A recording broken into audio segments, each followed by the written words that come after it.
హెచ్చరిక, దైవజనుని హెచ్చరిక.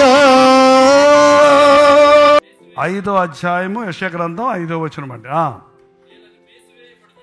నేను మేసివేయబడినట్లు కంచెను కొట్టివేసేదను.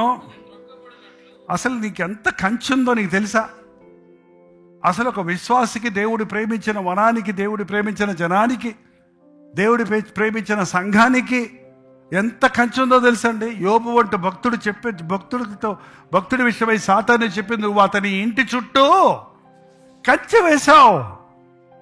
యోబు ఇంటి చుట్టూ మాత్రమే కాదు, నీ ఇంటి చుట్టూ దేవుని కంచె ఉందని విశ్వాసమైనప్పుడు, నువ్వు ఆయన్ని ప్రేమించినప్పుడు నిన్ను కాపాడుతున్నాడు ఆయన, కాస్తున్నాడు ఆయన. యెహోవా యందు భయభక్తులు గల వారి చుట్టూ ఆయన దూత కావలి ఉంది. దేవుని కాపుదల ఉంది కాబట్టి మనం సజీవులుగా ఉన్నాం. దేవుని కాపుదల ఉంది కాబట్టి ఎన్ని ప్రమాదాలు ప్రపంచంలో ఎన్ని రకాలుగా ఉన్నా మనం సురక్షితంగా ఉండగలిగామండి.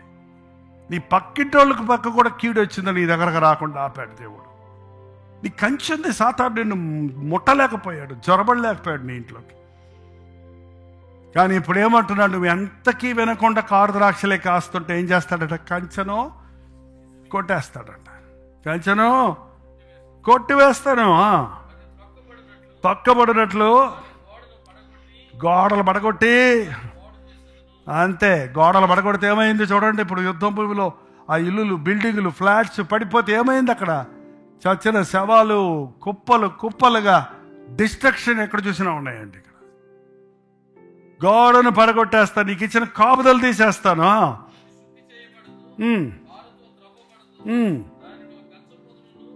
ఇంక ఎంత తవ్వినా, మీకు తెలుసండి సొదొమ గొమొర్రాలు ప్లేస్ ఇప్పటికీ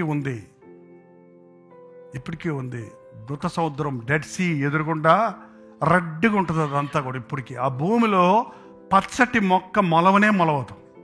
ఇప్పటి వరకు నీళ్లు కానీ మొక్కలు కానీ అక్కడ మనుషులు కానీ ఉండరు. అది ఎడారిలాగా అయిపోయింది.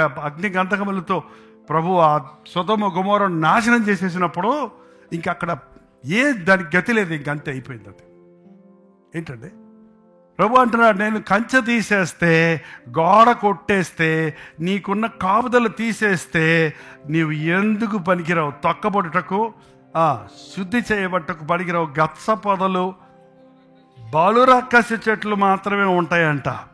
దాని మీద వర్షింపవలదని మేఘమునకు నేను. ఇంకేముంది అక్కడ? గచ్చ పొదలు, బలురక్కసి, ముళ్ళు. ఎవడ దగ్గరికి వెళ్ళడం గచ్చ పొదల దగ్గరికి వెళ్ళడం. గచ్చకాయ తింటే విషయం, అది చచ్చిపోతాడు. తెలుసా మీకు? గచ్చకాయలు గట్టి ఉంటుంది గచ్చకాయ.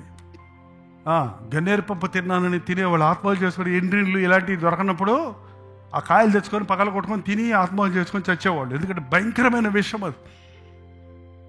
నీ ప్రొడ్యూస్ ఓన్లీ పాయిజన్ అన్నమాట.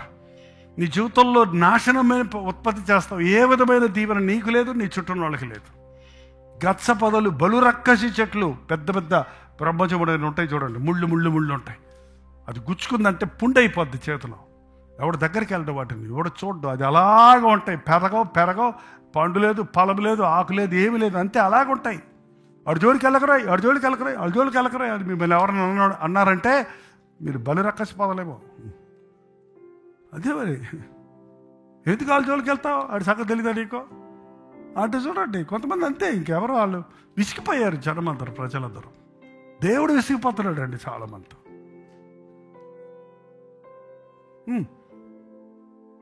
ఇశ్రాయేలు వంశమైన సైన్యాధిపతిగా యెహోవాయే ద్రాక్ష తోట, యూదా మనుషుల ఆయనకిష్టమైన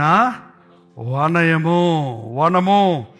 ఇంత చేసి చివర్లో అంటున్నాడు, ఎవరంటే ఉపమాన రీతిగా చెప్పిన ఈ ద్రాక్ష తోట ఇశ్రాయేలీలు దేవుడు ఏర్పరచుకున్నవాడు, దేవుడు దీవించినవాడు, దేవుడు కోరుకున్నవాడు, దేవుడు ప్రత్యేకపరిచిన యూదా జనాంగం, యూదా వంశంలో ఉండి యేసు ప్రభు రావాలని కోరుకున్నాడు.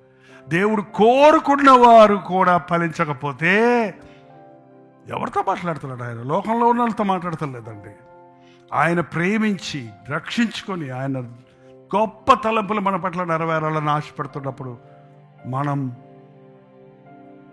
కారు ద్రాక్షలు కాస్తే దేవుడు చేసిన మేలులు మార్చి వెగటైపోయిన జీవితాన్ని జీవిస్తుంటే దేవుడికి కోపం రగులుకోదా? యెహోవా విడిచిపెట్టిన వాడు భయంకరమైన శ్రమల పాలవుతాడండి.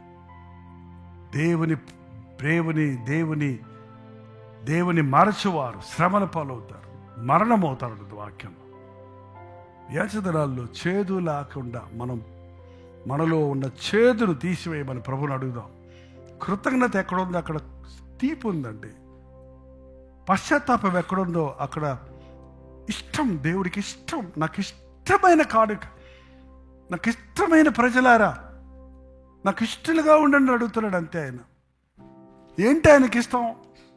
విరిగి నలిగిన హృదయం ఆయనకి ఇష్టమైన కానుక. విరిగి నలిగిన హృదయం ఆయన అలక్ష్యమో చేయడు. దేవుడి దగ్గర నుంచి మనల దగ్గర నుంచి ఏమీ అడగటం లేదు. కృతజ్ఞతతో దేవుడు చేసిన మేళ్ళు మరుద్దాం. మనలో ఉన్న వెగటును చేతును కక్కివేద్దాం, సరి చేసుకుందాం. లేచిలపడండి, ప్రార్థించేద్దాం. ప్రార్థన. పరిశుద్ధుడా, ప్రేమగల తండ్రి, మరొకసారి నాయన నీ సన్నిధిలో మేము మోకలి ఉన్నామయ్యా. మా హృదయాలను పరిశీలించుకుంటున్నామయ్యా.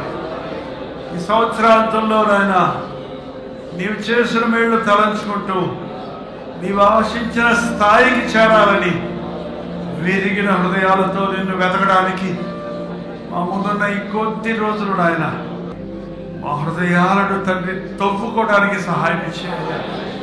చేదైనది ఏదైనా ఉందేమని పరిశీలించుకోవడానికి సహాయం చేయాలి. నీ ఇష్టానికి వ్యతిరేకంగా ప్రవర్తించినవి, నీకు ఇష్టం లేనివి బాలో ఉన్నదేమోనని పరిశీలించుకుంటూ సహాయం చేయాలి. అయ్యా, నీ కృపలు మమ్మల్ని భద్రపరచిన ఆయన ఈ లాస్ట్ వీక్ అంతా మేము సరైన విధముగా నీ సన్నిధిలో కనిపెట్టుటకు, మమ్మల్ని మేము పరిశీలన చేసుకున్నటకు, నీ ఆత్మ ద్వారా మొట్టబడి నీ వాగ్దానాలతో నింపబడి నీ ప్రణాళికలు నెరవేర్చే వారు ఉండటకు సహాయం ఇచ్చారు. వేలాది ప్రార్థన భారాలు నీ ముందు పెట్టున్నాం.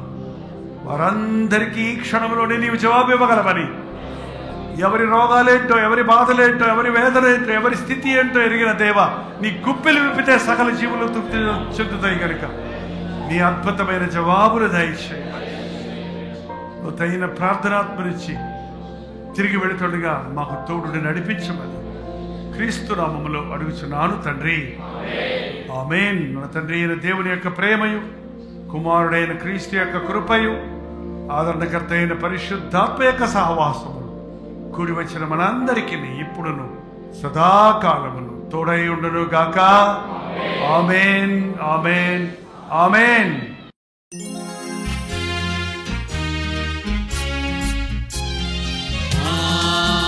హల్లెలూయా, హల్లెలూయా, హల్లెలూయా. హల్లెలూయా, హల్లెలూయా, హల్లెలూయా. కలువరి ప్రేమే మధురం, కలువరి ప్రేమే మధురం, కలువరి ప్రేమే మధురం, కలువరి ప్రేమే మధురం. హల్లెలూయా, హల్లెలూయా, హల్లెలూయా. హల్లెలూయా, హల్లెలూయా, హల్లెలూయా.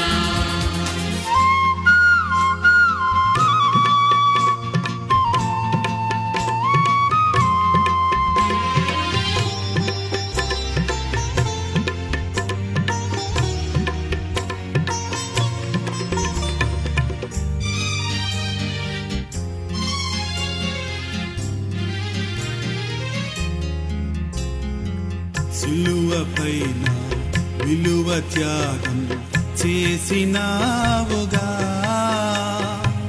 పాపినైనా నా కొరకు చిందించినావుగా, రుధిరం చిందించినావుగా. కలువరి ప్రేమే మధురం, కలువరి ప్రేమే మధురం, కలువరి ప్రేమే మధురం, కలువరి ప్రేమే మధురం. హల్లెలూయా,